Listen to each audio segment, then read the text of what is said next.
You guys know what time it is. Get strapped in and ready for some good times. This is the Blowed Out Podcast. What is up, everybody? Welcome to the show. It is your Fatty With A Natty coming at you for episode 93. It is still just been scorching hot here in northern Utah. However, just this evening, apparently we did something because the sky has started to cry. Well, at least up here for us. Down in the big city and even farther south into the middle of the state, it has just been doing a number. So, apparently, much like usual, when Spencer Cox prays for rain, boy, he goes all the way until it floods. Up here in Weber County, not so much, but a little bit is better than nothing, right? It was even hammering down out towards Clearfield and the Great Hill Air Force Base, but not so much here in Ogden. There was evidence. I didn't get to personally see it. It's kind of trying to sprinkle, but there was some evidence that it laid down a little bit of water at least. I did get sideways on the way home. So Clearfield was doing a lot better than we were, which, that's all right. Nothing wrong with a little sideways hydroplane, right? That's the DOT just doing a fantastic job at drainage, which, for any of you who know, and those of you who live in the great state of Utah, you know exactly what I'm talking about, because there is no drainage, there is no berm. They're about as flat and, garbage as they could possibly get. And somehow we just keep paying them to do it as par as possible. Anyhow, how's everybody doing? Hope everybody's doing well. Coming into the second half, in the second half of July, rather. I wasn't going to bring this up, but I want to while I'm still thinking about it, or while it's fresh in my mind. We talked about last week the common sense thing, and I really, really thought long and hard about saying anything about this person, but this Ashley Webb, who is running for Maine Senate on the grounds of transparency. You can't make this stuff up. And I meant to look to see if we have any listeners in Maine, to see if possibly this is my fault, because I did say at one point that we needed some folks in politics who had absolutely no political background whatsoever. However, that is not exactly what I meant. I mean, it is. On one hand, it is. I did mean that we need folks, random everyday folks. What I did not mean is someone who apparently believes that they ovulate out of their colon. Yeah. Pause to let that set in for anyone who doesn't know this. And is, again, running on transparency and just being angry while wearing a dress. Yeah. Like I said, I really wasn't going to say anything, but again, completely.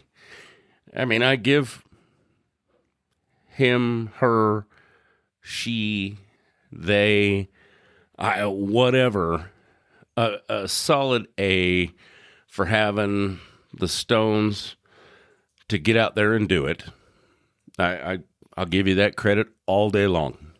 100%. However, I believe that once you show up to the venue, to where, whatever venue the debates are being held in for said Senate seat in Maine, and you realize at some point you have to, I assume, realize that you were outgunned before you even walked into the building. Yeah, that's probably, you're going viral on the internet and are going to end up being a myriad of memes for a good long time. I'm sorry. Again, I didn't want to say it because I'm genuinely not trying to beat up on this person. However, this was a terrible, terrible idea. And I think originally the meme was when asked about qualifications for Senate, they responded with, they are a songwriter and write their own books, and they're just mad, and they don't lie. Okay, fine, fair enough. Those are good things. I like songs, I like books, I don't like liars. But, like I said, it just went ham from there, and I'm sorry, Ms. Webb, or whatever it is you prefer to go by. It's probably time. I believe, I would imagine at this point it's already become too late to have to worry about it. But again, I think a little bit of common sense should have prevailed when realizing that just getting out of the car you showed up in, you were outgunned 1,000 to 1. I'm sorry. I hope you are genuinely happy about, your performance. I genuinely hope that this doesn't haunt you for the rest of your life. Unfortunately, I think it's going to. Good luck to you. And I mean that. I'm not trying to be mean in any way, shape, or form. I just think that, again, that probably should have been thought out a little harder beforehand. We'll just leave it at that. However, I guess in all fairness, the little, monologue, it wasn't quite a speech, but it did somehow make more sense than Kamala. So you've absolutely got that going for you. And somehow it seemed right on par with AOC. So, hell, maybe I'm wrong. Maybe I'm just an asshole. And you should keep going because, maybe there's something to it after all.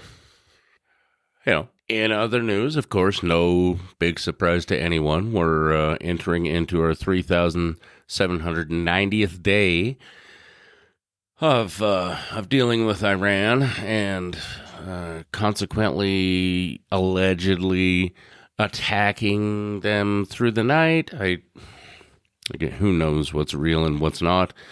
Unfortunately, what I believe at some point, many, many weeks ago, were told as far as their military infrastructure being so disabled that they were unable to do anything, period, was apparently not true, because they have consequently started, attacking all their neighbors. I guess the bonus to that is that some of their bigger, more heavily armed neighbors have had enough of their shit too and are starting to also fire back and tell them that they've had enough. So, maybe around the time that the snow starts to fly, maybe we can wrap this whole circus up. I don't know, but only time will tell. Like I said, luckily, I think that a lot of stuff is coming out now that it is starting to make more sense to more people why this needs to happen. They're just, they're out of control, as far as being civilized folks. I just read a thing earlier tonight that they apparently killed two guys, young men, I believe, or at least one of them was rather young, for attempting to help people flee the godforsaken country. And so, they caught them and probably shot them publicly in the middle of Tehran or something like that. I don't know how much more it's going to take for a lot more people to realize that this only ends one way, and they're not this great peaceful nation that unfortunately a lot of folks, mostly in coastal cities, would like to believe. I don't know. It will never make sense to me, but, again, here we are, and it is what it is, right? The bonus is for the most part, gas hasn't gotten much more terribly out of control than it already was. And those things can just continue to go on for the most part while we just live our lives and just let them, battle it out over there in their little play box or the pack and play, basically, at this point. It's, thank God, it's localized to a fairly specific region. I mean, yes, it has consequences globally, and unfortunately for a lot of surrounding folks who wanted no part of it, in the grand scheme of things, no one wanted a part of it, but again, only time will tell, and we'll just have to continue to hope and pray, if that's your thing, that it all ends sooner than later, right? Meanwhile, here in Utah, folks are but up in arms about the fact that President Trump, again, for the second time, has taken a percentage of a couple of our nationally preserved areas down south that are full of petroglyphs and hieroglyphs. I guess I don't know which one of those is the correct one, but a bunch of Indian writing on the rocks. Sorry, I'm sure I know that, but at the moment it escapes me which one is right. And he did it in his first term and has now done it again. But I'm seeing conflicting stories here because, again, all these people are losing their minds. Basically, what he is doing is opening them up to drilling and things of that nature. But I believe there's a way that could be done that wouldn't hurt, the really important areas. And don't get me wrong, I'm sure that if I were native to that region, I would also be upset. And I'm not saying that I'm not, but say, for instance, if it was 100 square miles, obviously quick radio example here, and of those 100 square miles, 30 of those miles were just like insignificant, and I realized that just that word alone may ruffle some feathers or trigger someone, but say there was no rocks and no burial grounds, no anything but just prairie, or high desert, just grasslands or, whatever.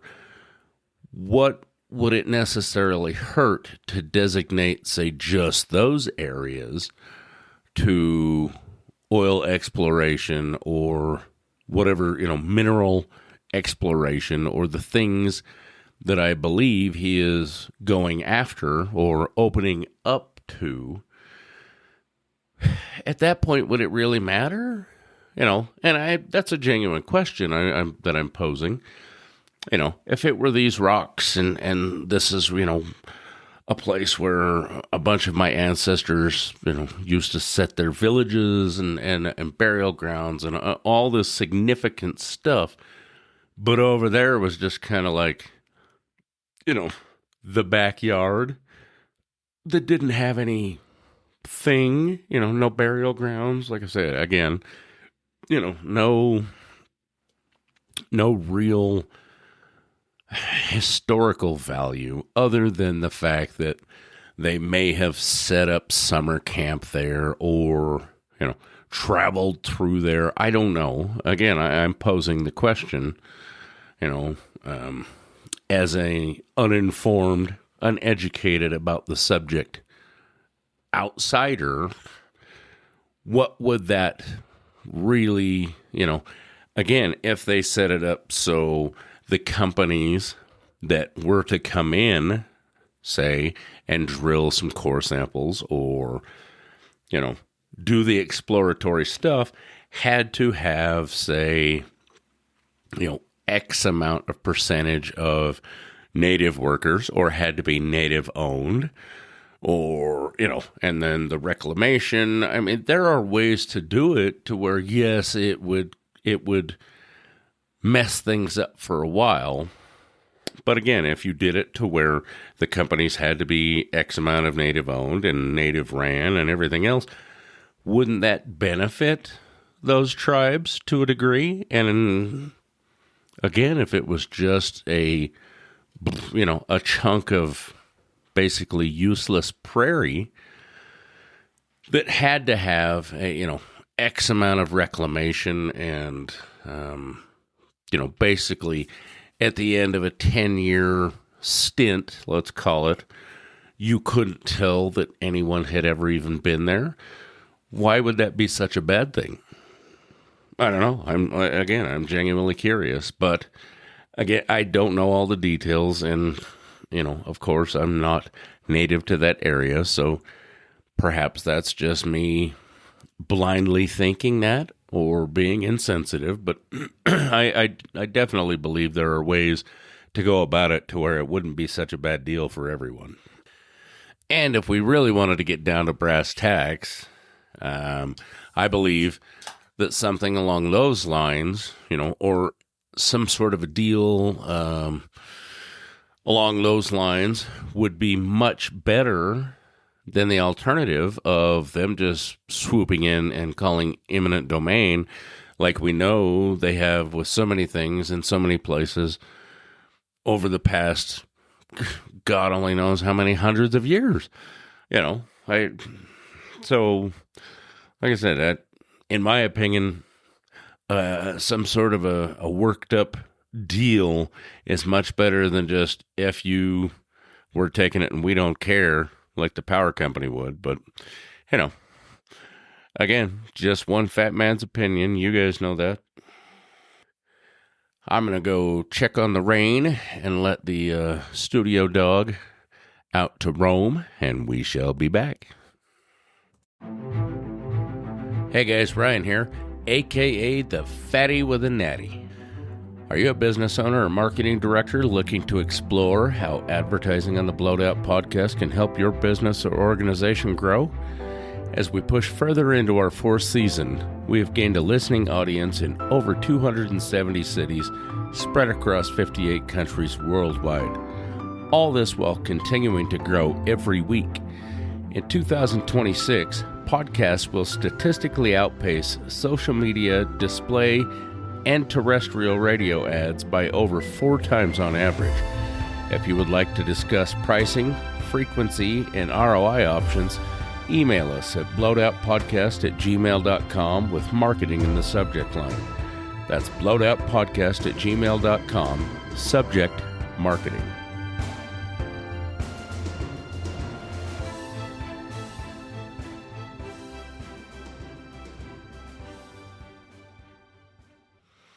And magically, we are back. I just saw a thing over the break that in the Netherlands, they are fitting playgrounds and public spaces with harvest walls that are vertical gardens of edible plants that kids can snack on while playing. Don't get me wrong, great idea. However, I'm Gen X, so I feel like we have always had that. Now, granted, I've never been to the Netherlands, but I very distinctly recall being a kid, screwing around in the backyard, playing with spiders or climbing trees or digging mud holes or making mud holes. Well, and if you're like me, you may or may not have been brought home by the police more than once, at least once that I know of. Or you may have gotten home because we were latchkey kids, and it was nothing unusual to come home, it single digits, and well, even double digits, but and there was no one home. So I distinctly recall one time thinking, well, man, if I'm just going to have to be locked out of the house here by myself, I'm going to need to start a fire to stay warm, find me some shelter. And so I'm pretty sure I started a fire on the back porch, just in case, so to ward off wolves and things of that nature after it got dark. But it was probably, 2:00 in the afternoon. Who knows? I was fending for myself. I was left alone in the wilderness to handle business. But anyhow, my point to all of that was our yards, and like I said, mine especially, but I also feel like everybody I knew, had grapes and rhubarb and apples and peaches and all kinds of crap in the damn yard to eat. I don't know. Like I said, apparently maybe it's different across the pond where some of you guys are. I don't know, but that seems fairly normal for me, or to me, as a kid. We used to eat so much rhubarb that, well, bad things happened, along with grapes and apples and peaches and pears and plums and damn anything you could. We had a whole ass produce section in the backyard when we were playing. You just had to eat around some of the worms if if no one was taking care of them. But that sounds pretty normal to me. I don't know about you guys or some of you guys where you grew up. I'd still love for you guys to either get on Facebook or on any of the social media, or email us and check in with some of your stories. Check in with where you're from and a story. I'm curious to know what it's like in different parts of the world that I've never had a chance to visit. Unfortunately, I've never been outside the continental U.S., so maybe that's just a thing, for us, and we were super spoiled and didn't realize it until now. We take it for granted. Anyhow, I also believe that for many, many years, I took for granted the fact that I was privileged, not because we were rich or lived in a great big house or anything like that. However, I did get to ride in a fire engine more than once and throw candy in parades because my grandpa was fire chief and my dad was on the department. And I have very fond memories of hanging out at the firehouse and possibly smoking my first cigarette behind the firehouse at a different time, but that's also another story.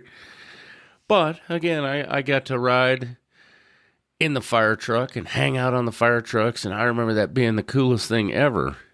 And the reason that comes up is we've been having a lot of fires around here lately, with everything being so dry. My brother and I were talking about this last weekend. A fire broke out, in between where I'm at and North Ogden. So maybe just a couple of miles north of me, but east, right up in the foothills, right up against the foothills of the mountains. Just a hair east, I should have said. But we were talking about the fact that the smoke jumpers come down from Logan, and we're out there all night with chainsaws and axes. And I mean, these guys are studs, just super studs. They managed to save a lot of houses. No houses were damaged. I think the total damage finally come in somewhere right around 20 acres.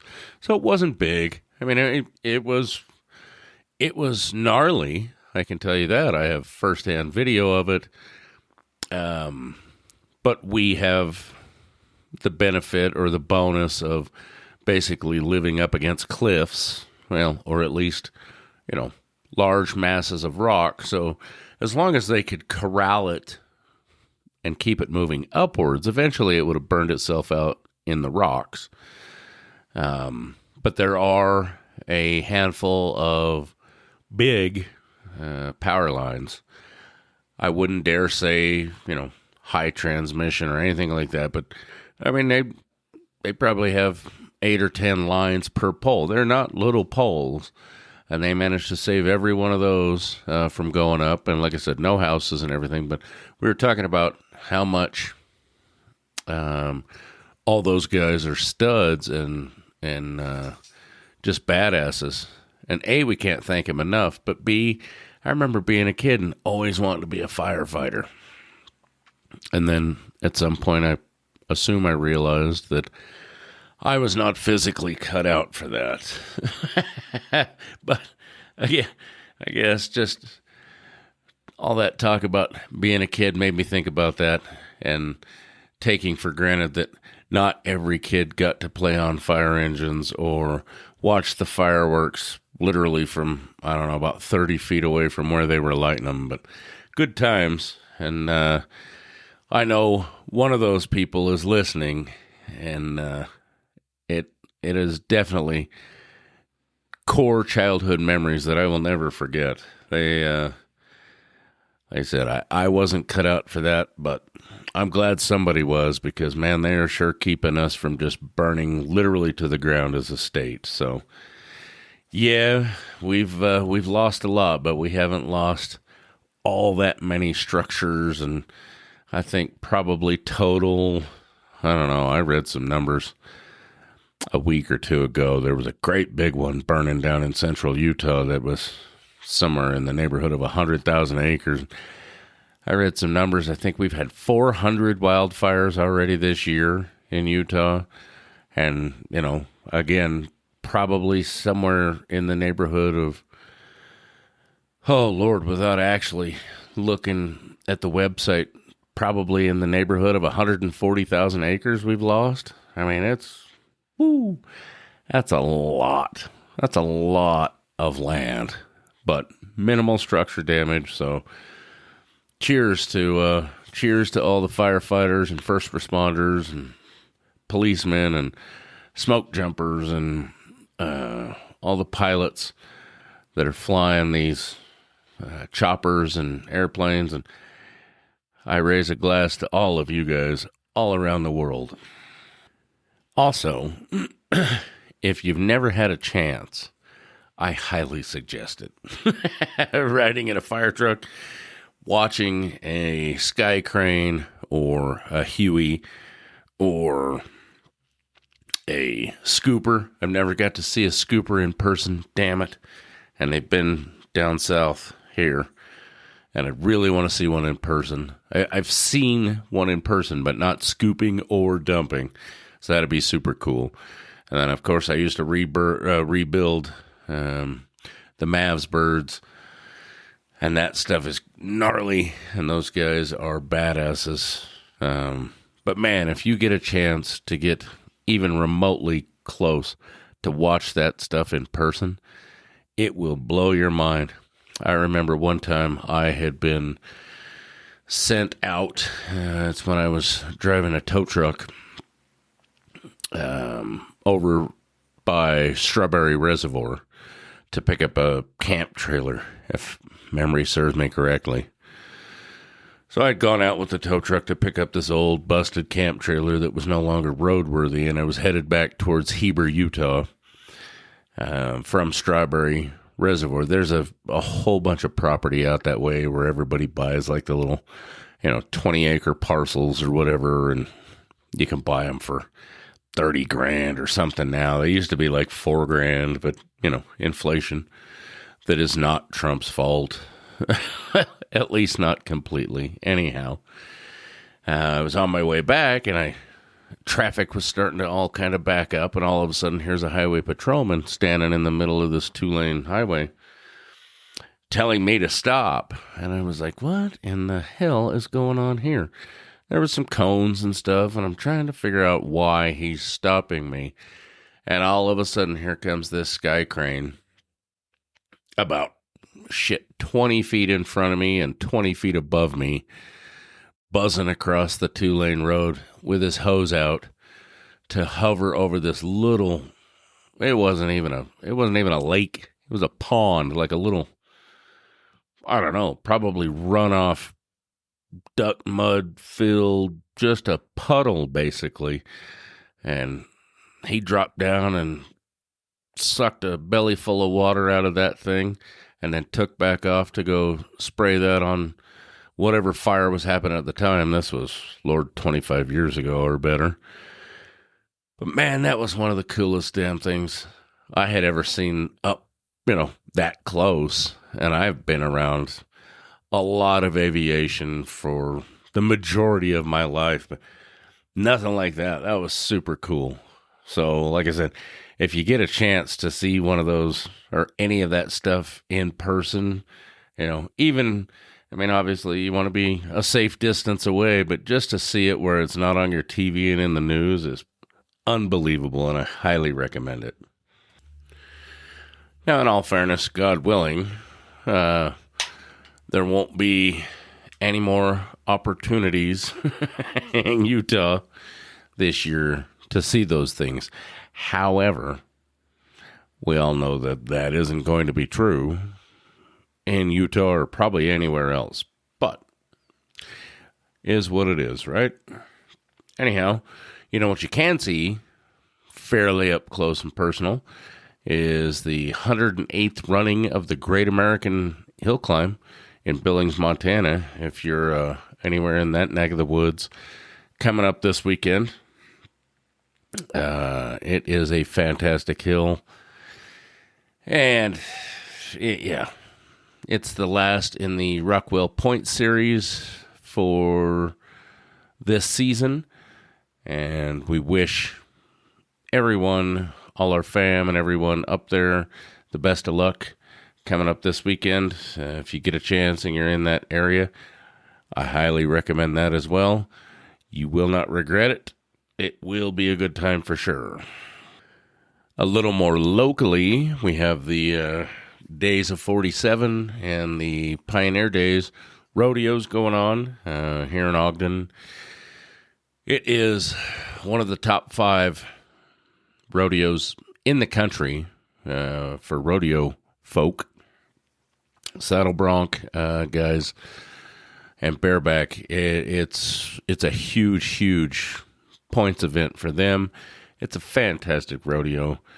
I don't know if they're going to do fireworks because of everything going on. It might be a drone show, but if you're in Utah or northern Utah, there are a ton of things coming up this weekend specifically, and in the next couple of weeks to get out and do. Fishing apparently seems to be banging depending on where you're going. Everybody needs to get out. Wherever you're at, all over the globe, get out. get in the mountains, go camping, go fishing, go riding. I'm going to try and get the children's out this weekend and do a little bit of mountain riding ourselves. Just get out and have some fun. Enjoy life.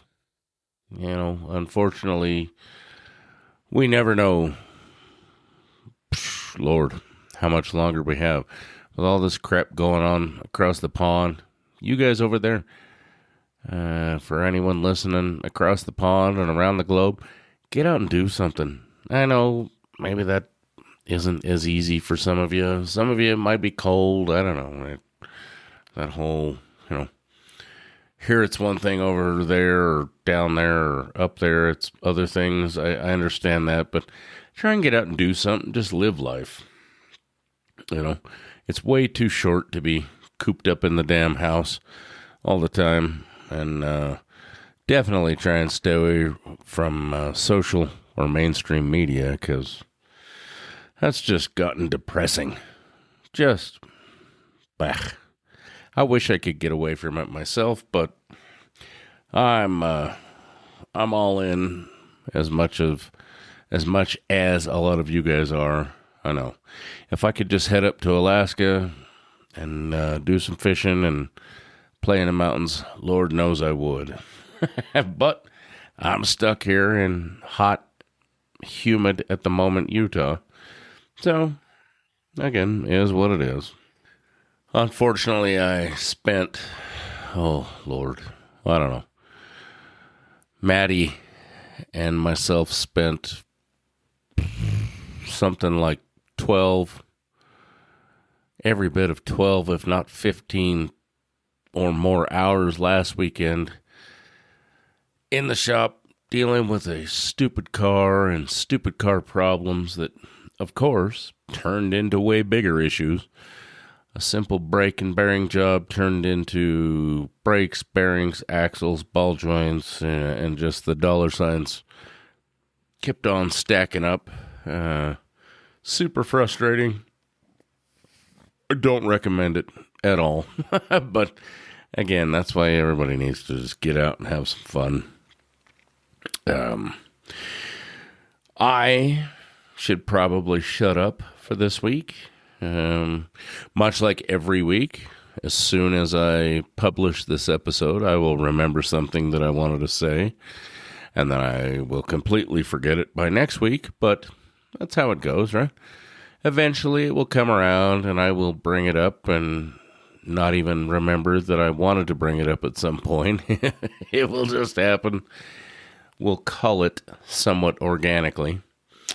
But I should give a shout out to our partners, Evolution Design Works and Fine Finishes. Again, wish everybody luck this weekend that's going out to participate in events. Hope everyone's doing good. I really do. I'm trying to be better and nicer and all that mess, and I'm trying not to stay cooped up and working all the time. Like I said, life's too short, guys. Anyhow, hope you're all doing good. Try and take care of one another. Keep your heads on a swivel, please. There is no lack of crazies and crazy things going on in the world right now, as I'm certain you're all aware. So be mindful of that at all times. Tell a friend, tell a family member. I don't know, wish it on your worst enemy, whatever, but keep those likes and listens coming on Spotify, iHeart, Amazon, Apple, all the big ones, and a lot more. Also, with the big 100 coming up, please reach out and give us your suggestions or your ideas, what you would like to hear for the 100th episode coming up sooner than later. Would you guys like a big blowout solo episode, a guest, or a specific guest? Not that I can afford one, but maybe we have some local that, you guys would love to hear. Maybe you want a big shop episode with fireworks and, disco and maybe some I don't know. That's why I would love to hear what you guys would like to hear. Please reach out and let us know. blowedoutpodcast@gmail.com or on any of the socials, as always. You can include it with your death threats or any of those things. Call me, I don't know, all the things that I typically get called anyhow. But for this week, I'm out, and we'll talk real soon, okay? Love you guys. Cheers.